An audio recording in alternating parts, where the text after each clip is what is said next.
नमस्कार, आप देख रहे हैं न्यूज़ वन इंडिया और मैं हूं आपके साथ सपना शर्मा। बुलेटिन की शुरुआत करते हैं। उत्तराखंड विधानसभा के मानसून सत्र का आज दूसरा दिन है। बीजेपी विधायक ने उठाया आइस स्केटिंग रिंग का मामला। कांग्रेस विधायक प्रीतम सिंह ने सदन में उठाया राशन कार्ड का मुद्दा। नेता प्रतिपक्ष यशपाल आर्य ने उठाया सदन की अवधि का मामला। गैंडसैंड में कांग्रेस विधायकों के निलंबन का मुद्दा भी सदन में उठाया गया।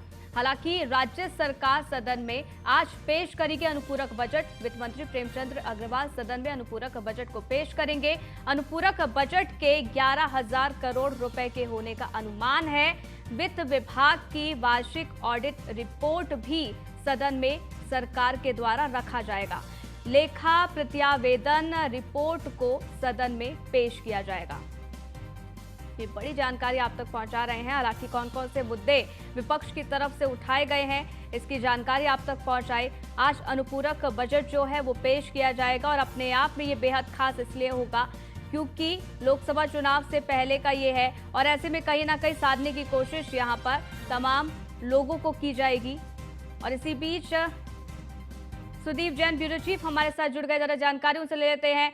फिलहाल वहां किस तरीके की स्थिति है? अनुपूरक बजट आज पेश किया जाएगा, क्या अनुमान जताया जाए? अनुपूरक बजट कितने का हो सकता है? इसके अलावा फिलहाल सदन में क्या कुछ चल रहा है? नियम 310 के तहत चर्चा हुई है, प्रश्नकाल चला है। सत्र के पहले ही दिन जो निर्दल विधायक हैं कानपुर से, वो ट्रैक्टर से विधानसभा पहुंच रहे थे, उन्हें रोका गया। वो सड़ी फसल लेके आए थे गन्ने की, कि क्षेत्र में किस प्रकार से नुकसान हुआ है। हालांकि मान मनोबल के बाद वो मान गए और सदन में पहुंचे। आज विपक्ष ने शुरुआत डेंगू के मसले से की और राज्य सरकार के जो स्वास्थ्य मंत्री धन सिंह रावत, वो विपक्ष को सवालों के जवाब देने में संतुष्ट नहीं कर पाए, नाकाम साबित हुए। यदि ये कहा जाए तो गलत नहीं होगा। सदन की कार्रवाई अभी जारी है और आज का जो सबसे बड़ा राज्य सरकार का एजेंडा है वो बजट का है। राज्य सरकार आज अपना अनुपूरक बजट सप्लीमेंट्री बजट लेकर आ रही है। 11,000 करोड़ रुपए का ये बजट हो सकता है, ऐसा अनुमान है। हालांकि बजट गोपनीय होता है, टेबल होने के बाद ही इसे इसकी जानकारी साझा की जाती है कि कुल बजट कितना है, विभाग द्वारा आवंटन कितना किया गया है, डिमांड कितनी थी और पूंजी लेखों का आय व्यय का ब्यौरा क्या है। जहां तक वार्षिक प्रतिवेदनों की बात है तो ऑडिट रिपोर्ट, वित्त की रिपोर्ट, ये सारी चीजें टेबल होंगी। इनको कैबिनेट से पहले ही मंजूर किया जा चुका है। राज्य सरकार तेजी से अपना बिजनेस आगे बढ़ा रही है। राज्य आंदोलनकारियों को नौकरियों में 10% क्षैतिज आरक्षण देने का विधेयक भी टेबल होगा, ऐसी जानकारी है। हालांकि विपक्ष आरोप लगा रहा है कि सरकार आज अपना सत्र संचालित करके, आज अपना बजट लाके सत्र को निश्चित काल के लिए स्थगित कर सकती है, परंतु जानकार ये कहते हैं कि बजट टेबल होने के बाद 24 घंटे का समय इसके डिस्कशन के लिए देना पड़ता है। यानी कल अवकाश है जन्माष्टमी का, परसों यानी जो नेक्स्ट डे कल के बाद है उसके बाद भी सत्र संचालित हो सकता है। वित्त मंत्री जो संसदीय कार्य मंत्री भी है प्रेमचंद अग्रवाल, उनका कहना है कि राज्य सरकार के पास जितना बिजनेस होगा उसके हिसाब से काम होगा, जबकि विपक्ष कहता है कि ये तो सरकार के पास है कि वो बिजनेस लाए और काम आगे बढ़ाए। मतलब आज जो सदन में हंगामेदारी पूरा सदन रह सकता है, विपक्ष जो है वो तमाम तरीके के मुद्दे यहाँ पर उठा रहा है। बहुत बहुत शुक्रिया हमारे साथ जुड़ने के लिए, तमाम जानकारी हम तक साझा करने के लिए।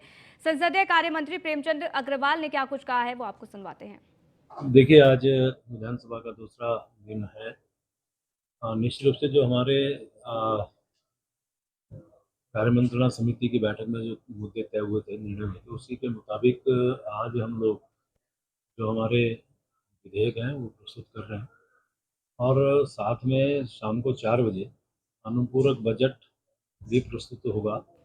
अभी तक का तो उत्तराखंड विधानसभा सत्र का आज दूसरा दिन है। खानपुर विधायक उमेश कुमार ट्रैक्टर से विधानसभा पहुंचे। उमेश कुमार ट्रैक्टर में सड़ी फसल लेकर विधानसभा पहुंचे। मुख्य गेट पर सुरक्षा कर्मियों ने उमेश कुमार को रोक दिया। उमेश कुमार और अफसरों की इस दौरान तीखी नोकझोंक भी देखने को मिली। उमेश ने कैबिनेट मंत्री सतपाल महाराज पर निशाना भी साधा। ट्रैक्टर से पहुंचे हैं विधानसभा और आप देखिए ट्रैक्टर उनका जो है वो विधानसभा के गेट पर रोक दिया गया है।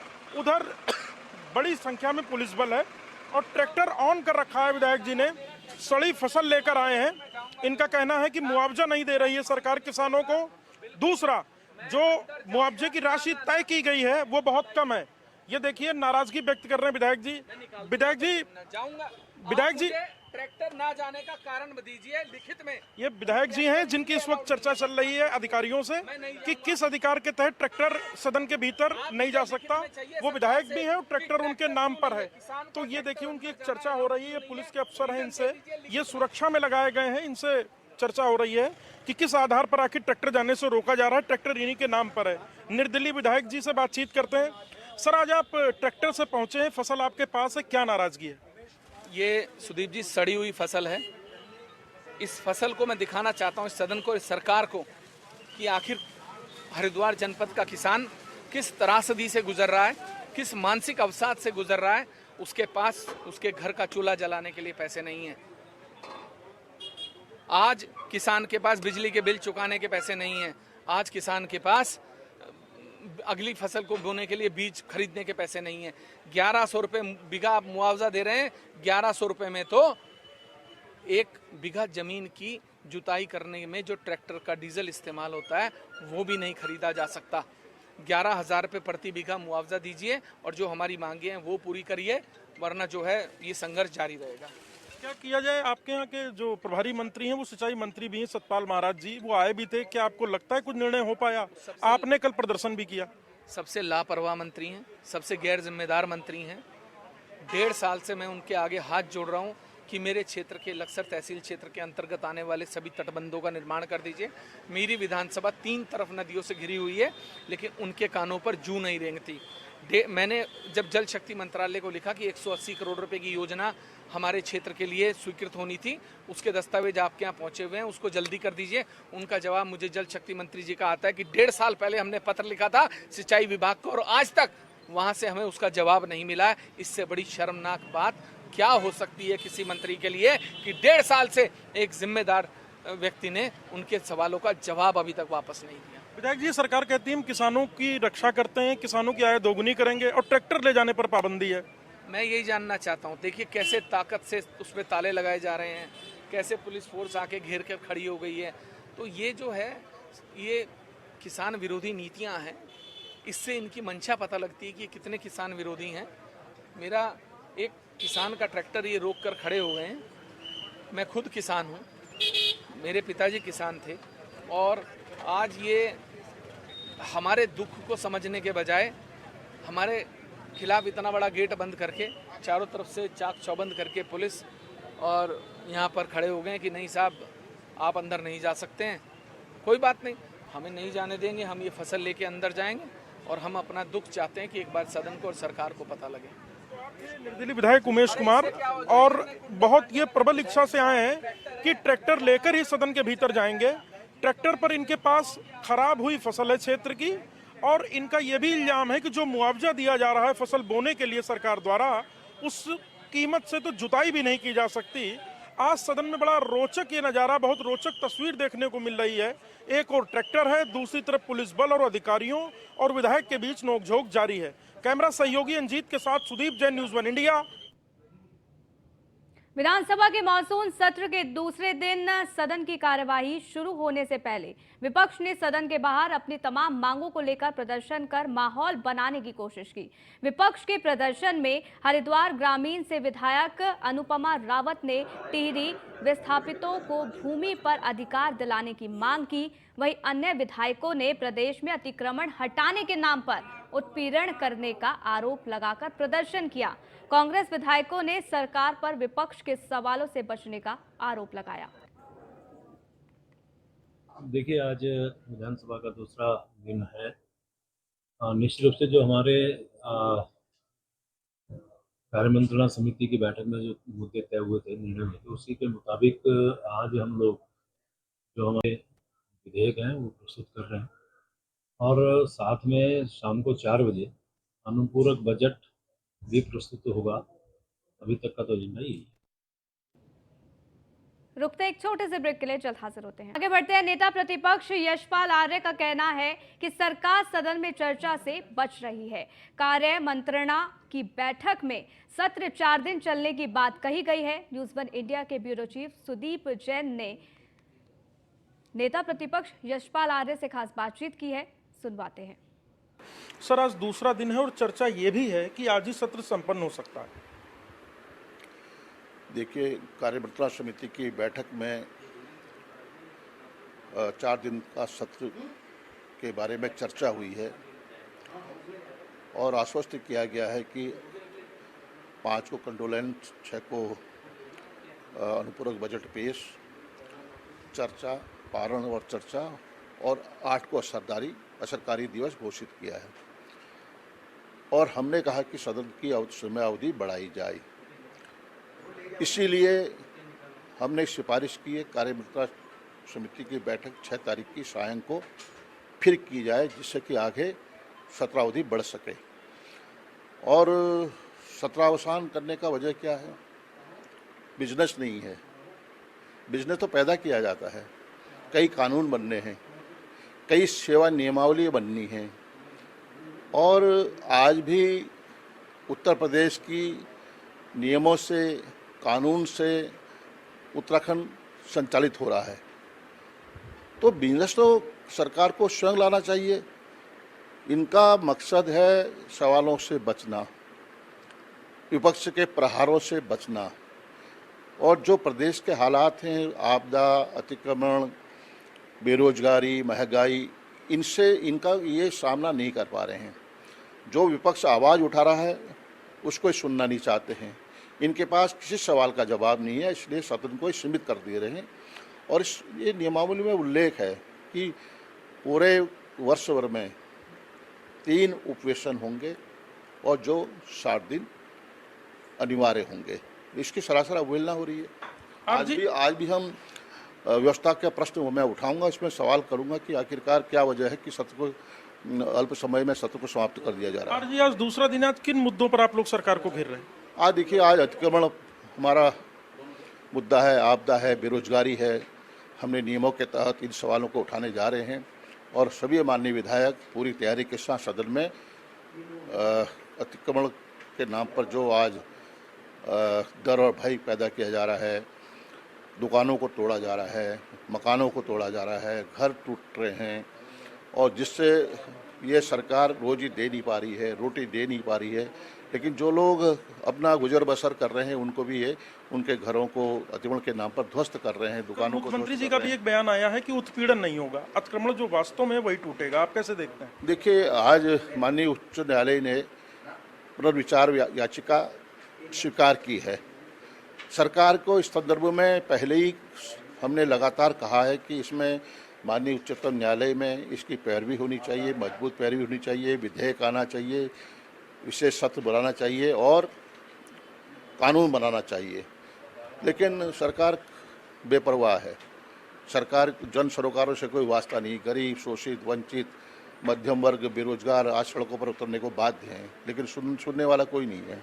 तो आपके नेता प्रतिपक्ष यशपाल आर्य, जिन्होंने आरोप लगाया है कि सरकार सत्र को लंबा नहीं चलाना चाहती, और अतिक्रमण के मामले में भी अब मुख्यमंत्री के बयान आने के बाद उनका कहना है कि सरकार आखिर कानून बनाने से और उच्चतम न्यायालय यानी सुप्रीम कोर्ट जाने से क्यों गुरेज कर रही है। कैमरा सहयोगी अंजीत के साथ सुदीप जैन, न्यूज़ 1 इंडिया। इस बुलेटिन में फिलहाल के लिए बस इतना ही। रुकेंगे एक छोटे से ब्रेक के लिए। देखते रहिए न्यूज़ 1 इंडिया।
आरोप का संविधान के साथ छेड़छाड़ ठीक नहीं, सुप्रीम कोर्ट को लेना चाहिए संज्ञान।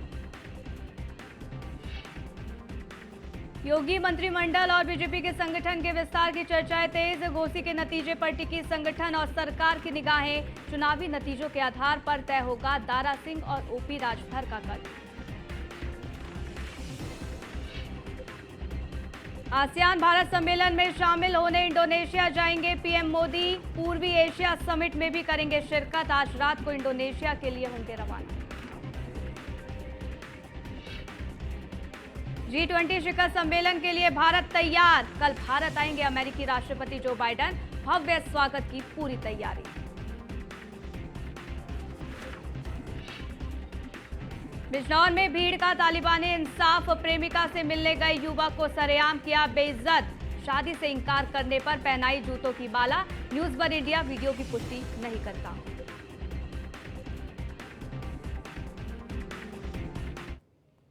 नमस्कार, आप देख रहे हैं न्यूज वन इंडिया, मैं हूं आपके साथ सप्ताह शर्मा। बुलेटिन की शुरुआत बड़ी खबर से करते हैं। बिजनौर में भीड़ का तालिबानी इंसाफ देखने को मिला है। प्रेमिका से मिलने गए युवक को सरेआम बेइज्जत किया, शादी से इंकार करने पर जूतों की माला पहनाई गई, अर्धनग्न करके भरे बाजार में जुलूस निकाला गया। युवक के गिड़गिड़ाने के बावजूद भी भीड़ को कोई असर नहीं हुआ। हालांकि न्यूज वन इंडिया इस वीडियो की पुष्टि नहीं करता है। अब ये वीडियो सामने आ गया है, ये वीडियो आपको दिखा रहे हैं किस तरीके से इस भीड़ ने तालिबानी सजा यहां पर दी है। आपको बता दें कि ये युवक गिड़गिड़ाता रहा, लेकिन भीड़ ने एक भी नहीं सुनी। लेकिन न्यूज वन इंडिया इस वीडियो की पुष्टि नहीं करता है। तो सवाल यह है, बिजनौर में क्यों मानवाधिकार का ऐसे उल्लंघन हो रहा है, धज्जियां उड़ाई जा रही है, भीड़ ने क्यों कानून अपने हाथ में लिया, ये बहुत बड़ा सवाल है। घटना के वक्त कहां थी पुलिस, ये बहुत बड़ा सवाल जो न्यूज वन इंडिया पूछता है। युवक को अर्धनग्न करके घुमाने को कैसे जस्टिफाई कर सकते हैं, पुलिस ने इस मामले में क्या कार्रवाई की है, ये अपने आप में बहुत बड़ा सवाल है। क्या इस घटना के लिए भीड़ को इस तरह मानवाधिकार का उल्लंघन करने का हक है? भीड़ युवक को पीटती रही और सिस्टम सोया रहा। आखिर क्यों बिजनौर में क्यों मानवाधिकार की धज्जियां इस तरीके से उड़ाई जा रही है, क्यों इस भीड़ ने कानून को अपने हाथ में लिया है, ये अपने आप में बहुत बड़ा सवाल है। हालांकि ये जो वीडियो है वो अब जमकर वायरल हो रहा है और ऐसे में कई बड़े सवाल इस दौरान खड़े हो जाते हैं पुलिस प्रशासन को लेकर भी, कि आखिरकार क्यों पूरा सिस्टम इस तरीके से सो जाता है। खुलेआम अगर इस युवक को इस तरीके से अर्धनग्न करके घुमाया जाता है तो इसका जिम्मेदार कौन है, ये अपने आप में एक बहुत बड़ा सवाल है। फैजल हमारे संवाददाता जुड़ गए, जरा जानकारी उनसे ले लेते हैं। फैजल, इस वीडियो की क्या अभी तक पुष्टि हो सकी है, किसी ने संज्ञान लिया है इस वीडियो का? अगर बात की जाए वीडियो की पुष्टि की, तो बिल्कुल ये वीडियो की पुष्टि हो गई है। लगातार जब ये वीडियो सोशल मीडिया पर वायरल हो रही थी, तत्काल प्रभाव जो हमारे बिजनौर में एसपी है नीरज कुमार यादव, वो कहीं ना कहीं तुरंत एक्शन लेते हैं किसी भी मामले में, तो तुरंत उन्होंने एक्शन लिया और इसकी जांच करी और तत्काल प्रभाव मुकदमा भी दर्ज कर लिया गया। बताया ये जा रहा है ये वीडियो नगीने की है, ये अपनी दोस्त की शादी से प्रेम प्रसंग करता था। इसको बहाने से बुलाया गया कि नगीने तुलाराम होटल पे आओ, आपकी शादी की बात करते हैं, और शादी की झांसा देकर इसको बुलाया गया। रास्ते में इसके साथ मारपीट की गई, आप वीडियो में साफ देख सकते हैं। इसको जूतों की माला तक पहनाई गई, बंधक बनाया गया। लेकिन अगर बात की जाए पुलिस की एक्शन की, तो पुलिस ने तत्काल प्रभाव वीडियो के माध्यम से मुकदमा दर्ज किया और जांच की, तो जांच में पाया गया कि चारों लोग अलग अलग थाने के हैं। अगर हम पुलिस से बात कर रहे हैं तो पुलिस का कहना है तत्काल प्रभाव हमने मुकदमा लिख लिया है, जो भी जांच में विषय आएगा तत्काल प्रभाव इनको जेल भेजा जाएगा। जो भी मुकदमे में सामने आएगा, अभी फिलहाल 4 लोगों के खिलाफ मुकदमा दर्ज किया गया है। अगर आगे भी कोई व्यक्ति इसके सामने आता है तो उसके खिलाफ भी सख्त से सख्त कार्रवाई की जाएगी। लेकिन बड़ी बात यह है कि ये व्यक्ति, इतने सारी भीड़ इकट्ठा हो गए, एक व्यक्ति को मारती है, पीटती है, जूते की माला पहना रही है, आसपास के लोग कुछ उसको कहने को तैयार नहीं, क्योंकि कहीं ना कहीं बड़ी घटना हो जाती है। इसी तरीके से मर्डर हो जाते हैं क्योंकि जनता देखती है, लेकिन उस भीड़ अगर इकट्ठी हो गई उस घटना को रोक भी सकती है, लेकिन कहीं ना कहीं भीड़ भी अंधी नजर आती है। और बड़ी बात यह भी है कि क्या पुलिस ने तुरंत कार्रवाई क्यों नहीं की, क्यों नहीं पुलिस ऐसी घटना पर मौके पर रहती है, तो बड़ा सवाल ये भी है। लेकिन बिजनौर में जब से एसपी नीरज कुमार यादव आए हैं, वो कहीं ना कहीं क्राइम पर कंट्रोल करते हैं और तुरंत एक्शन लेते हैं। उन्हीं की वजह यह है कि तत्काल प्रभाव नगीना थाने में मुकदमा दर्ज कर दिया गया है, जांच चल रही है, गिरफ्तारी की पुलिस बात कर रही है। बिल्कुल, गिरफ्तारी की पुलिस बात कर रही है, लेकिन अब पुलिस पर भी सवाले कई निशान खड़े हो जाते हैं फैजल। यहाँ पर अगर इस तरीके से बीच चौराहे पर इस तरीके से तालिबानी सजा अगर इस युवक को मिलती है, तो ऐसे में सवाल तो ये उठता है ना कि पुलिस उस वक्त कहाँ थी, क्यों इस पर कोई कार्रवाई उस समय नहीं की गई, पुलिस स्टेशन कहाँ था, कितनी दूरी पर था। बात की जाए पुलिस की लापरवाही की, तो साफ पुलिस की लापरवाही कहीं ना कहीं नजर तो आ रही है, लेकिन जो बिजनौर में एसपी नीरज कुमार जादौन है, वह कहीं ना कहीं अगर लापरवाही पुलिस बरतती है तो उन्हें भी तत्काल प्रभाव लाइन हाजिर सस्पेंड करते हैं, वो कहीं ना कहीं पुलिस को भी नहीं बख्शते। तो अब ये जो हमारे बिजनौर के एसपी है उनके संज्ञान में मामला आया है, अब उसकी जांच बहुत तेजी से होगी और तत्काल प्रभाव जितने भी आरोपी हैं ये सब जेल जाएंगे, क्योंकि उनका कहना है अगर बिजनौर जिले में कोई भी घटना होती है तो गरीबों को सबको इंसाफ मिलेगा, और कोई भी बड़ी घटना हो, क्या वो किसी नेता से जुड़ी हो या किसी अधिकारी से जुड़ी हो, अगर उसने गलत किया है तो वो जेल जाएगा, क्या उसमें मेरे पुलिसकर्मी क्यों ना हो। ये विषय क्योंकि लगातार अगर बात की जाए कई महीने से बिजनौर एसपी अगर देखते हैं पुलिस की कोई गलती होती है तो तत्काल प्रभाव मुकदमे भी लिखते हैं, सस्पेंड भी करते हैं, लाइन हाजिर भी करते हैं, तो कहीं ना कहीं थोड़ी सी लापरवाही तो है पुलिस की, लेकिन जो बिजनौर एसपी है वो सख्त हैं और बड़ी से बड़ी कार्रवाई अभी इस वीडियो के माध्यम से करेंगे। कब की ये वीडियो बताई जा रही है फैजल, और अभी तक पुलिस की तरफ से इस पर क्या कुछ कार्रवाई की गई है, कितने लोगों को इस वीडियो के तहत चिन्हित किया गया है। सोशल मीडिया पे लगातार ये कई दिनों से वायरल हो रही थी, इसका संज्ञान लिया गया और संज्ञान लेने के बाद अब मुकदमा दर्ज किया गया है और जल्द से जल्द कार्रवाई भी की जाएगी। लेकिन फैजल, ऐसे में बड़े सवाल इस दौरान ये भी उठ जाते हैं कि यहाँ पर पुलिस की तरफ से कार्रवाई तभी क्यों होती है जब ये पूरा मामला सामने आता है। इससे पहले क्योंकि सरेआम देख रहे हैं किस तरीके से पूरी भीड़ है और भीड़ के बीच में इस युवक को इस तरीके से माला पहनाई जा रही है, तालिबानी सजा दी जा रही है, और ऐसे में पुलिस व्यवस्था किस तरीके से ठप है, इस वीडियो को देखकर साफ तौर पर अंदाजा लगाया जा सकता है। बात की जाए नगीना पुलिस की तो कहीं ना कहीं थोड़ी बहुत तो लापरवाही दिखाई दे रही है, क्योंकि लापरवाही इसलिए कह सकते हैं कि वीडियो के माध्यम से मुकदमा दर्ज हुआ है। अगर इस घटना के माध्यम से मुकदमा दर्ज होता कहीं ना कहीं पुलिस लापरवाही नहीं होती, तो कहीं ना कहीं नगीना पुलिस की लापरवाही है। अब लापरवाही ना होने का कारण यह है कि जो बिजनौर के एसपी हैं वो तत्काल प्रभाव एक्शन लेते हैं, तो एक्शन उन्होंने वीडियो के माध्यम से लिया, उन्हें जानकारी नहीं थी, अब जानकारी आई है तो कहीं ना कहीं सबको सजा मिलेगी। और इस मामले में इस मुकदमे में फिलहाल 4 लोगों को दर्ज किया गया है, 4 लोगों के खिलाफ मुकदमा दर्ज किया है। आगे भी उनका कहना है इस वीडियो में जितने भी लोग हैं उनकी पहचान कर उनके खिलाफ भी मुकदमा दर्ज ठीक है, वो मुकदमा दर्ज हो जाएगा, कार्रवाई की जाएगी। लेकिन फैजल, यहाँ लगातार हम पुलिस प्रशासन से संपर्क साधने की कोशिश कर रहे हैं, उनसे बात करने की कोशिश कर रहे हैं, लेकिन फोन ही कोई नहीं उठा रहा है। और ऐसे में अब तो ये यहाँ पर भी बड़ा सवाल उठ जाता है कि अगर इस तरीके से जब यहाँ पर, हालांकि इस वीडियो के सामने आने के बाद पुलिस की तरफ से कोई कार्रवाई अब हालांकि बाद में की जाएगी, कितनी है तो देखना होगा, लेकिन अगर कितने जिम्मेदार पुलिस है, अगर अभी से ही यहाँ पर फोन नहीं उठाया जा रहा है, तो इससे तो ये अंदाजा लगाया जा सकता है, क्योंकि लगातार हम संपर्क साधने की कोशिश कर रहे हैं, हम उनसे पूछना चाहते हैं कि आखिरकार पुलिस प्रशासन क्या कर रहा था, कहां पर था, लेकिन कोई फोन ही नहीं उठा रहा। देखिए, अगर बात की जाए पुलिस प्रशासन की तो बिजनौर के जो एसपी हैं वो सबसे पहले तो यही करते हैं कि मीडिया में बहुत बाद में जानकारी देते हैं। उसका मुख्य कारण ये है कि उनका कहना है पहले मैं सारे तथ्य जांच कर लूं, उसके बाद ही आपको बता पाऊंगा। तो कहीं ना कहीं वीडियो में बाइट भी बहुत कम लेट आती है, 1 घंटा हो जाता है, 2 घंटा हो जाता है, समय पे बाइट भी नहीं मिल पाती। उसका मुख्य कारण यही है, एसपी साहब का कहना है, जो एसपी नीरज कुमार जादौन है, कि जो घटना है उसकी पूरी जांच करता हूं, उसके बाद ही मैं बाइट देता हूं, जिससे कि किसी का कोई नुकसान ना हो और गलत खबर ना चलाई जाए। फैजल, एक और बात समझाने की कोशिश कीजिए, क्या इस वीडियो के सामने आने के बाद पुलिस ने स्वतः संज्ञान लिया है या उस युवक की तरफ से एफआईआर दर्ज कराई गई है? अगर बात की जाए वीडियो वायरल होने के बाद तो युवक के प्रार्थना पत्र पे ही मुकदमा दर्ज किया गया है, लेकिन वीडियो वायरल होते ही तत्काल प्रभाव अधिकारी के संज्ञान में आया और अधिकारी ने संज्ञान लेके जो उनके थाना था नगीना, उस पर तत्काल आदेश दिए गए और आदेश का तुरंत एक्शन ये देखने को मिला कि मुकदमा दर्ज कर दिया गया है।